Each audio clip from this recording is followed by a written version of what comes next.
Joining us live now with his weekly take on political news from all levels of government is CTV's political commentator, Scott Reid. Good morning, Scott. Good to see you. Morning, guys. Hey, Scott, we're doing Tuesday on a Wednesday here, but let's get into it because there's always something to talk about. And once again, President Trump has sort of uttered the old 51st state. You know, if Canada gets in, we get the Golden Dome for free, and they've got the U.S. government shut down south of the border. A couple of things here that could have an impact here. What are your thoughts on this? Yeah, and that's not even a comprehensive list, my friend, because today new tariffs are imposed on Canada. We're going to see duties on softwood lumber increase by another 10%. So that's now over 35%. In a couple of weeks, there are going to be additional tariffs from Trump, sort of randomly under the guise of national security. Because you can imagine on the 14th of October, they're going to introduce tariffs against upholstered couches and chairs. You can see how that would be a threat the United States security. They must be terrified of all those, Canadian wingback chairs coming in across the border. It's a horrifying prospect. We really ought to feel great shame. But look, you put it all together, 51st state coming up again. We've got this government shutdown, so a lot of domestic political pressure on Donald Trump. He's talking about tariffs, now talking about tariffing movies, talking about putting tariffs on pharmaceuticals and drugs. Why? Why is all of this happening?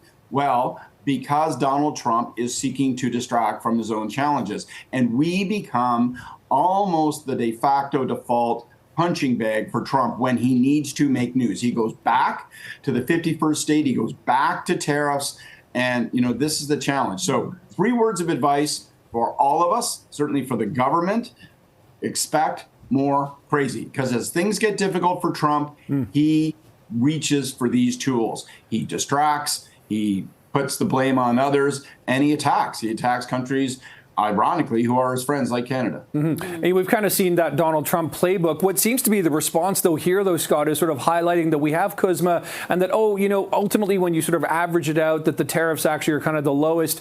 Is that selling in Canada, that we have the sort of low threshold, really? But as all these other tariffs seem to add up, these are affecting some pretty big industries.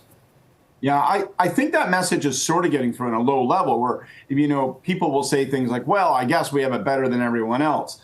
But that's cold comfort if we're still getting an increasingly raw deal. And, of course, it highlights an enormous risk, which is if Trump is so hell-bent on raising tariffs here and there randomly, not now just on industries, but on very specific goods. It feels like these things are just off the top of his head. How do you tariff a movie? It isn't like, Deadpool was shot in Vancouver. And sure, it stars a Canadian. But does anybody think that massive blockbuster Disney pick is Canadian? So how are you even going to do all of this? Again, I go back to it. Now we have to worry about whether or not Donald Trump, obsessed as he is with tariffs, believing that they're the key to his political and economic success, is going to tolerate CUSMA. And we are going to be, I think, do a knockdown, drag him out economic battle over whether or not we can preserve free trade across North America. And, we can talk about the day-to-day challenges that Mark Carney faces, but that is ultimately going to be the big, big challenge. Yeah, 4 more years. Okay, Scott, turning to this now, the province has increased the minimum wage here in the province by about 40 cents. Other provinces are also doing that today, but also the Auditor General is expected to release some special reports in 4 key areas. Yeah, lots of interesting things to watch out of Queen's Park today. So on the minimum wage thing, the point I would make is this is a fascinating journey that Doug Ford has taken. He now sits 3 terms in as premier, roughly around 50% approval in the province of Ontario. Pretty strong, pretty unprecedented political strength. And this is a guy who now is celebrating the increase of the minimum wage, but he fought against it in his year in office. So you see the shift, and particularly as people feel the pinch, the cost of living has increased. This is part of his populist response to that. So, you watch a guy who once opposed the minimum wage increase, now is embracing it and delivering it in a guise of saying, hey, I am there for you, working folk. It's really been a fascinating political shift to watch. Certainly I keep my eye on these Auditor General reports. They're always a gruesome day. I remember when I worked in government, you're like, what are we getting now? It's like a brick flies through the window and smash you in the side of the head. Never good news.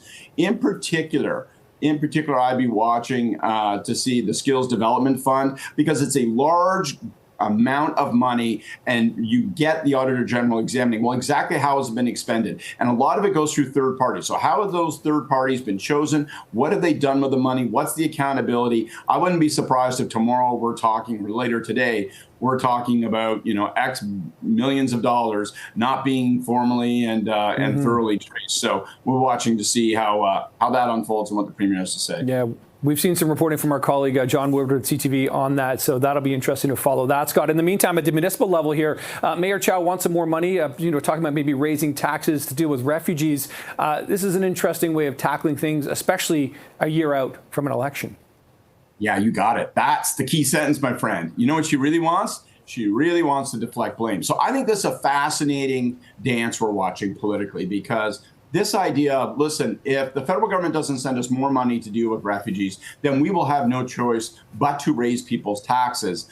It is a blame game move on the part of the mayor, but it comes with some risks, because if she becomes more deeply associated with tax hikes, even if she can convince people they're the fault of other levels of government, that still can be an anchor on her in her reelection effort. So she's trying to get ahead of it, trying to say, even if I need to raise taxes, hint, hint, she's gonna, well, it's not my fault, it's not my choice, I'm being forced to do it by others.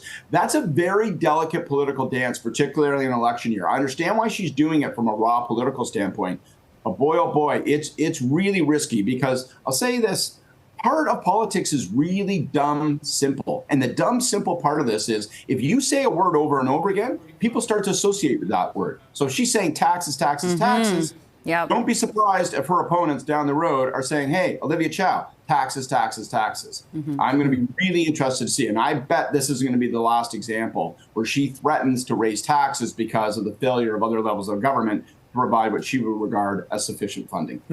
Yeah, and the reasons for it, it's a risky game of hot potato. All right, CTV's political commentator, Scott Reid, joining us live with his take. Always a pleasure. Thanks, Scott. Have a good one. Thanks, Scott. You too, guys.